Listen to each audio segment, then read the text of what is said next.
नमस्कार मित्रांनो, मी काव्या केकेस किचन मध्ये तुमचं पुन्हा एकदा स्वागत करते। तर आज आपण बनवणार आहोत एक मालवणी फेमस डिश जिचं नाव आहे मालवणी बांगड्याचं कालवण। हे बांगड्याचं कालवण खूप छान लागतं चवीला।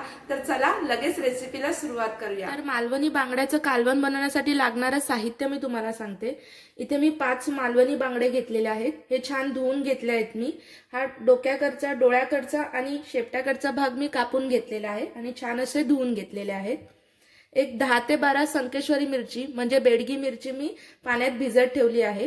त्याच्याबरोबरच 1 चमचा धने मी भिजत ठेवलेले आहेत। अर्धी वाटी ओलं खोबरं, एक मध्यम आकाराचा कांदा मी उभा कापून घेतलेला आहे। त्यातलाच थोडासा कांदा मी फोडणी करता बारीक कापून घेतलेला आहे। चवीनुसार मीठ, 1 चमचा हळद, एक 5 ते 6 कोकमाच्या पाकळ्या घेतलेल्या आहेत मी, 3 लसूण घेतलेले आहेत मी आणि फोडणी करता तेल। तर चला रेसिपीला सुरुवात करूया। इथे मी आता एका बांगड्याचे 2 भाग केलेले आहेत। आता ह्याला मी जरा मीठ लावून त्याला मॅरिनेट करायला ठेवते।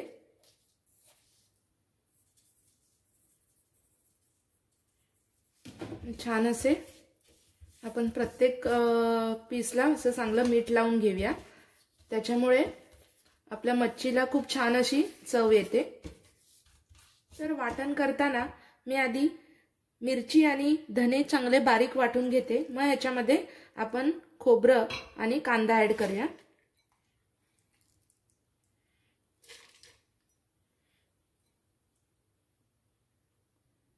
थोडंसं पाणी ऍड करते मी ह्याच्यात आणि हे छान असं बारीक वाटून घेते, कारण त्याच्यामुळे आपली मिरची आणि धने छान बारीक वाटले जातील।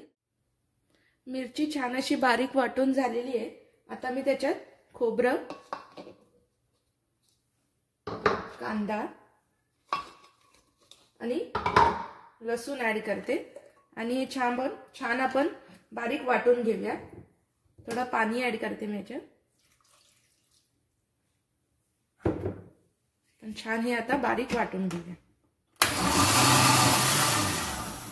तर आता इथे वाटण आपलं छान असं बारीक वाटून झालेलं आहे। हे बघा, एकदम गंधासारखं बारीक झालेलं आहे। असं एकदम बारीक वाटून घ्यायचं आहे। आता आपण बांगड्याचं कालवण करायला सुरुवात करूया। इथे मी गॅस ऑन करते आणि भांडं गरम करायला ठेवते। भांडं छान गरम झालेलं आहे। आता मी त्यात तेल ऍड करते। 2 ते 3 चमचे मी तेल ऍड केले। तेल गरम झालं की त्याच्यात आपण हा कापलेला कांदा ऍड करूया। तेल गरम झालेलं आहे, मी त्यात कांदा ऍड करते।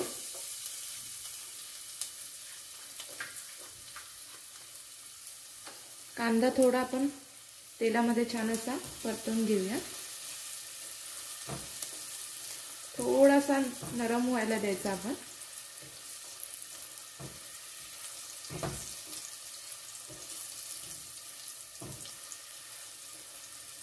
कांदा थोडा नरम झालेला आहे। आता ह्याच्यात मी हळद ऍड करते आणि हे छान आपण मिक्स करून घेऊया। कांदा आपल्याला करपवायचा नाही, जर कांदा करपला तर तो मग सांबार रेडी झाल्यावर तो वरती येतो, पूर्ण तरंगतो, त्यामुळे तो करपला नाही पाहिजे। हे छान मिक्स करून घेऊया आपण हळद आणि कांदा। आता मी ह्यात आपलं वाटण ऍड करते।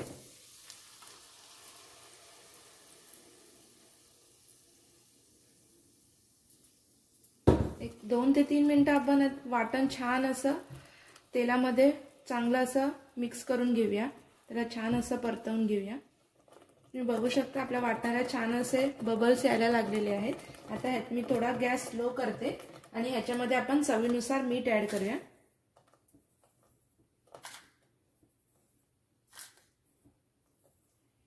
आणि पुन्हा मी हे मिक्स करून घेते।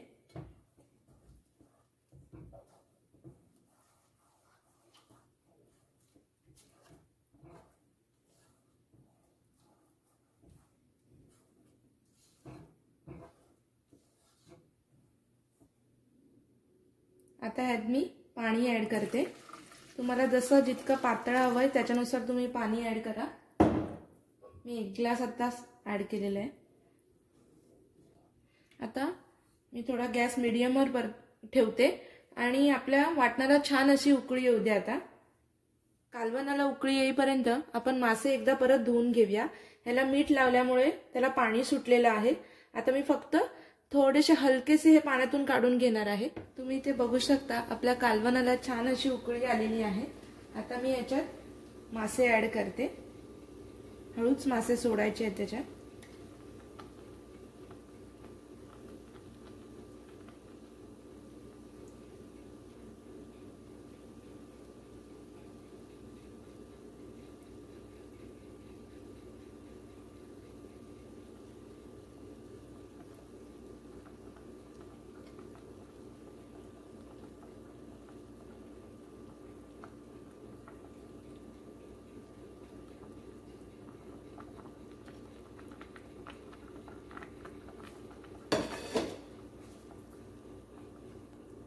आता ह्यात मी कोकम ऍड करते। कोकम मी थोडे जास्त ऍड करते कारण इथले कोकमांना तेवढा रस नाहीये, त्यामुळे मी थोडे तुम्ही एकदम रसाळ जर कोकम असतील तर 3 ते 4 ऍड केले तरी चालतात।